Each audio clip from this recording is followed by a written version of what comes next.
Anneliese Michel merupakan seorang remaja yang telah menjalani berpuluhan upacara eksorsisme sebelum kematiannya pada tahun 1976. Kematiannya menjadi tumpuan orang ramai pada waktu itu setelah ada laporan yang mengatakan kematian Anneliese sebenarnya berpunca dari kecewayan ibu bapa dia sendiri yang lebih mempercayai ritual dari perubatan moden untuk menyembuhkan penyakit yang dialami Anneliese.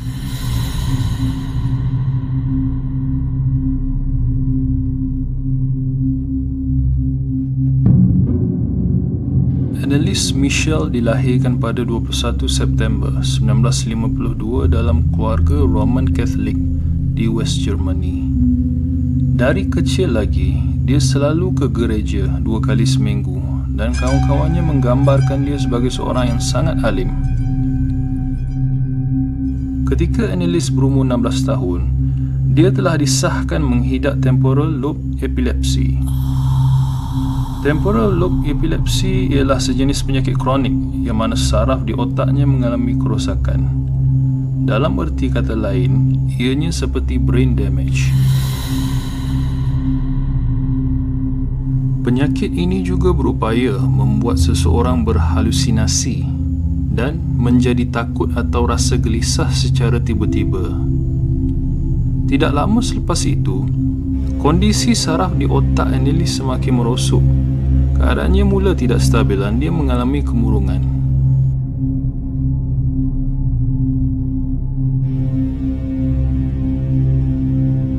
Disebabkan keadaannya yang semakin merosot, Anneliese telah dirawat di hospital psikiatri selama 5 tahun. Dan sepanjang tempoh itu, doktor selalu memberikan Anneliese sejenis ubat ataupun dadah yang mana ubat atau dadah ini bertindak untuk mengurangkan kesakitan yang dialaminya. Akan tetapi, penggunaan secara berlebihan boleh mengakibatkan seseorang mengalami gangguan di otak seperti halusinasi dan sebagainya. Perkara yang sama terjadi pada Anneliese apabila dia mendakwa dia ada terlihat wajah iblis sedang mengintainya. Pada tahun 1973, kondisinya bertambah teruk apabila dia turut berhalusinasi ketika sedang berdoa di gereja. Anneliese mengatakan ada suara yang memberitahu bahawa dia akan diseksa di neraka. Sejak dari kejadian itu, dia menjadi takut dan merasa tidak tenteram apabila didekati dengan objek suci Kristian seperti salib dan sebagainya. Oleh kerana rawatan Anneliese di hospital psikiatri selama 5 tahun lamanya tidak mendatangkan apa-apa kebaikan atau perubahan pada dirinya, ibu bapanya mula mengesyaki yang anaknya itu telah dirasuk oleh iblis ataupun jin jahat.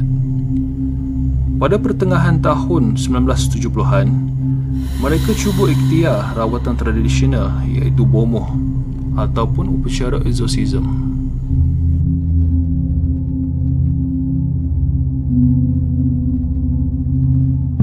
Menurut sumber, Anneliese betul-betul disahkan mengalami kerasukan apabila dia dikatakan tidak boleh berjalan melepasi salib dan tidak mahu minum air suci ataupun holy water pemberian pederi.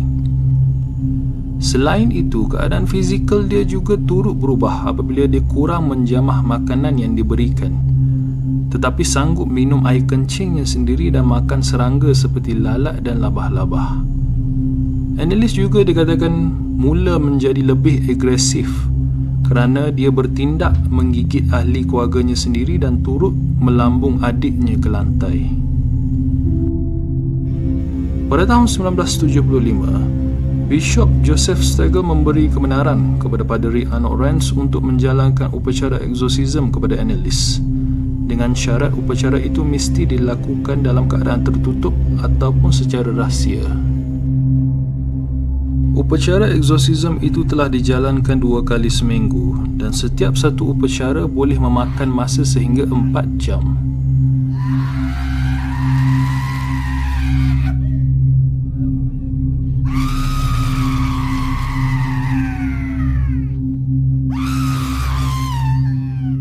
Beberapa minggu kemudian pada tahun 1976, keadaan Anneliese sepertinya tidak menunjukkan sebarang perubahan, malah kondisinya bertambah merosot. Ini apabila dia tidak mahu makan langsung kerana mendakwa dia tidak dibenarkan makan oleh sesuatu. Anneliese juga mengatakan dia selalu nampak di sekelilingnya ada iblis dan dia turut mengaum seperti binatang.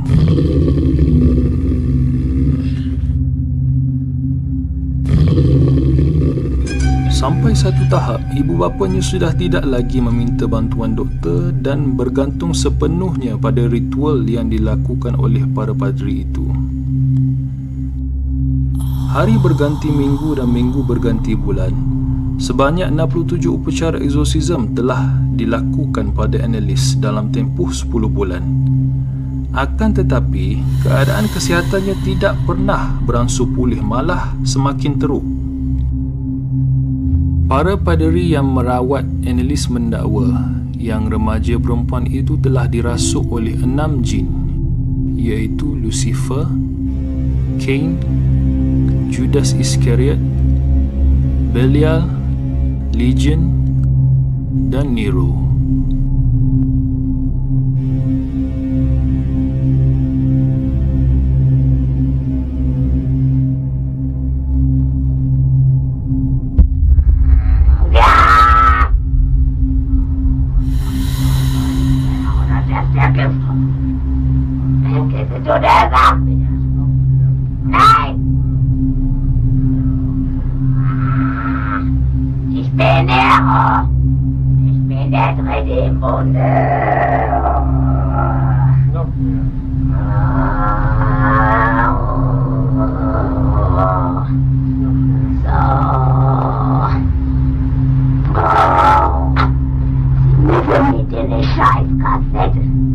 Und war mit allen zu dem Scheiß gelogen Witzbuschki. Und dann, so dass an die meisten Leute rankommt. Kapiert?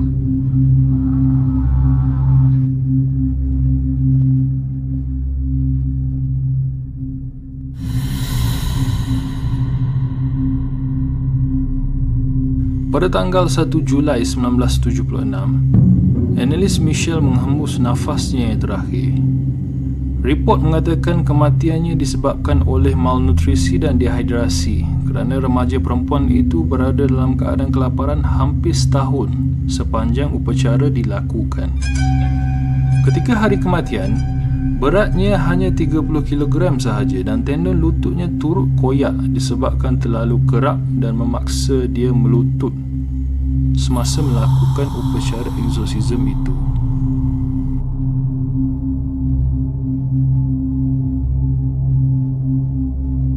Selepas siasatan dilakukan, pihak pendakwa negeri menyatakan yang kematian Anneliese dapat dielakkan seminggu sebelum kematiannya sekiranya ibu bapa dia membawa dia ke hospital untuk dirawat.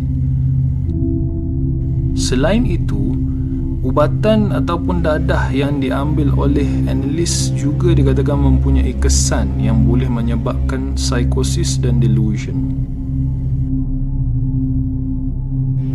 Mahkamah akhirnya menjatuhkan hukuman penjara 6 bulan pada ibu bapanya dan 2 paderi yang merawatnya atas kesalahan negligent homicide.